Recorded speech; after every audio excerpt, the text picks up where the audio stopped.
Karen Carpenter waited for her mom to say, "I love you," but she refused. Karen Carpenter was a strange person. On one end of the scale, she's an inspiration to girls and women because she just went after her dreams and didn't care what other people thought. But on the other hand, she shows what can happen when mental illness gets out of hand. Many people loved and adored her, but the people closest to her turned their backs on her. Keep watching about the sad life of one of the best musicians ever. Richard was his mother's favorite. Agnes also didn't hide it. Even though her parents were completely behind Richard's music career, they didn't know what to do when Karen started playing music better than her brother. They were afraid she'd make him look bad. She loved to dance and took lessons in ballet and tap when she was younger. Her family moved to Downey, Los Angeles when she was 13 years old because her dad got a job there. Part of the reason for the move was to give Richard the best chance for a singing career. He'd been playing at a pizza place in New Haven since he was 16 years old. Her music journey commenced in school. Carpenter's first band was with high school friends. 2 Plus 2 was the name of the three-girl band. Carpenter asked her brother to join them, so they broke up. It sounds like sexism. In 1965, the 2 Carpenter children and Richard's friend, Wes Jacobs, who played tuba and bass, started the Dick Carpenter Trio. Aside from playing jazz in bars, they were on your all-American college show. Richard said that his sister was very good at music and that she could move the sticks pretty quickly as if she'd been born in a drum factory. She wasn't singing at this point, she was just enjoying her percussion show. The Carpenters were called to an interview with famous bassist Joe Osborne. Karen had only planned to play the drums, but she ended up singing and made everyone there take notice. Even though he didn't think Richard was very good, Osborne signed her to his label. One of the items they worked on with Osborne was called Looking for Love, which was written by Richard and is now a treasure with only about 500 copies left, each worth $2,000. Karen finished in 1967, the same year that Jacobs quit working for the Carpenters to go to Juilliard to study music. Karen went to Long Beach State and joined the college chorus.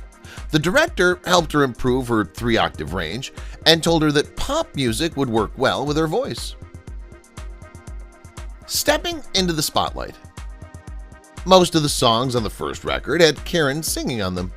People who came to see them perform wanted to see her face. So Richard and the band boss, Sherwin Bash, talked her into singing in front of everyone, and they hired Cubby O'Brien as a new drummer. At first, this was hard for Karen because she was used to feeling safe when no one could see her. Besides that, she was very good at playing the drums, and she was doing something that not many women had done before or since. She called herself a drummer who sang. In 1973, her singing skills were featured more on their records than her drums. The beginning of the end. Carpenter decided she needed to do something about what she saw as being overweight. She got a personal trainer who told her what to eat and how to work out. She started to build muscle, which was the opposite of what she wanted to see when she looked at herself. This is what happens when you try to get healthy and fit. She then fired the teacher and took charge of the situation herself. She began working out and seriously limiting the number of calories she ate. Unfortunately, this worked well. Carpenter quickly lost 20 pounds and now wanted to lose 5 more. Her dangerous weight drop made her feel in charge, which pushed her to do more. No unseeing what's been seen.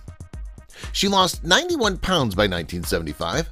The crowd was annoyed when they showed up at live shows with Karen. Their fans began writing letters to say they were worried about how thin their favorite singer looked.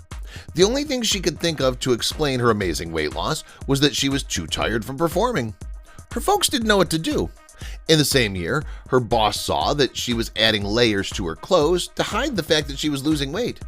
She would start with a long-sleeved shirt and then put a blouse over that, and a sweater over that, and a jacket over that. With all of it, you had no idea of what she'd become, stated Bash. Getting away from Agnes. Karen didn't get along with her mother at best. People who knew the Carpenters say that Agnes was a cold woman who didn't care much about her daughter. Karen had never gotten attention from Agnes before because her mother only cared about Richard, so she liked it. According to experts, one of the things that makes young girls overeat is that they're often the kids who never get attention, said Bash. She lived with her parents until 1974 when she decided to go out on her own. In 1976, when she was 26, she bought 2 apartments next to each other in Century City and turned them into one. She met a man and fell in love. At the same time that her work life was getting too hard, she met a real estate agent named Thomas James Burris. Most people who knew Carpenter thought he was nice, and Richie said, Karen thought he was going to be her knight in shining armor. She was desperate for stability and for something to go right in her life. Burris was 9 years older than Carpenter at 39, and she was 30. A mother's love was absent that day. When Carpenter's life was turned upside down, she went to her mother for help. When she told Agnes what had happened and that she decided to cancel the wedding, she expected to hear words of support and encouragement. But instead, she heard a scolding. Agnes told her daughter that the wedding was still going to happen. The invitations have been set out. There are going to be writers and photographers. There will be People magazine there. You're going to walk down the aisle at the wedding. Karen, you made your bed. Now you have to lay in it, said Agnes. Carpenter never should have listened to her foolish mother, but she did. She married Burris on August 31st, 1980. Almost immediately, it became apparent that Burris had no money and even less sense of how it ought to be spent. Evelyn Wallace shared, he'd asked for $35,000 and $50,000 at a time. Finally, it got to the point where all she had left was stocks and bonds. He didn't even have enough money to buy her a wedding ring. He didn't care about her much and had a bad anger that scared her, Richie said of their marriage. The straw that broke the camel's back, it was the worst thing that could have happened to her. They were married for 14 months, after which Carpenter filed for divorce before the end of 1981. The family therapy session broke her. When it came to therapy and mental health, the Carpenter family was not at all forward-thinking. Agnes thought that her daughter was just being stubborn and that it didn't matter that strangers were involved. She should just eat. During the lesson, Karen broke down in tears and told her family she was sorry for ruining their lives. She told them, I think Karen needs to hear that you love her. Richard told Karen right away that he loved her. When Levington asked Agnes, that's not right, her mother told him, adding that she should be called Mrs. Carpenter instead. They didn't talk to each other after the lesson because Richard told her that the treatment plan wasn't working. Being hospitalized for a bit.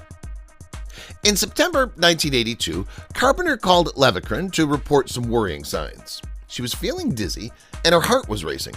He got her admitted right away because she was severely dehydrated. She grew 12 pounds in just a few days after being fed through an IV. Carpenter began eating 3 times a day and seemed happy with the result. By November, she'd put on 30 pounds and chose to go home even though Levicrin told her not to. Her family and friends were all worried that she was leaving treatment too soon. But when she came back, she seemed to have her hunger and desire for life back. She loved eating her favorite food with her family and friends on Thanksgiving without any reservations. She died at age 32. It looked like things were getting better, but it was all a trick. She was looking forward to singing again, getting divorced, and getting her nails done. But she would never show up for her appointment. She slept when she wasn't out making friends. Karen went downstairs on February 4th, 1982 to heat the coffee and then went upstairs to get ready. She was dead when her mother found her at the closet door. When Carpenter's autopsy was made public a year later, it showed upsetting facts about how she died. It said that she died because of emetine cardiotoxicity from anorexia nervosa. At the time of her death, her blood sugar level was 1,110 milligrams, which is more than 10 times the normal amount. It was also found out that she'd been using ipecac syrup, a drug that makes you throw up. She thought it would help her lose weight, but unfortunately, it made her heart weaker.